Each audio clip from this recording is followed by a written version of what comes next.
বলিউডের পর্দায় খলনায়ক হয়ে একসময় দাপিয়ে রাজত্ব করেছেন অভিনেতা রঞ্জিত, কিন্তু তার প্রথম ছবি শর্মিলী মুক্তির পর অভিনেতাকে বাড়ি থেকে বের করে দেওয়া হয়েছিল।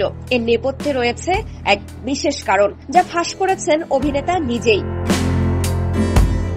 এক শোয়ের বিশেষ পর্বে গুলশান গ্রোভার এবং বিন্দুর সঙ্গে হাজির হয়েছিলেন রঞ্জিত। সেখানেই ফাঁস করেন তার জীবনের এক অজানা অধ্যায়। অভিনেতা বলেন, শর্মিলী ছবিটা মুক্তি পেতেই আমাকে বাড়ি থেকে বের করে দেওয়া হয়, কারণ রাখির চুল টেনেছি, পোশাক ছিঁড়তে গিয়েছিলাম, আর এগুলো দেখে মা বাবা খুব কষ্ট পেয়েছিলেন। রঞ্জিত আরো বলেন, আমাকে বলা হয়েছিল খলনায়কের অভিনয় কি কোনো কাজ?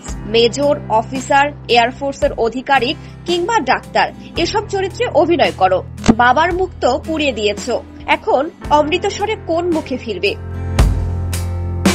5 দশকের অভিনয় জীবনে প্রায় সব ছবিতেই খল চরিত্রে দেখা গেছে তাকে। তবে একমাত্র ব্যতিক্রম ऐसा देश है मेरा নামের একটি টেলিভিশন শো, যেখানে একদম ইতিবাচক চরিত্রে দর্শকের সামনে ধরা দিয়েছিলেন রঞ্জিত।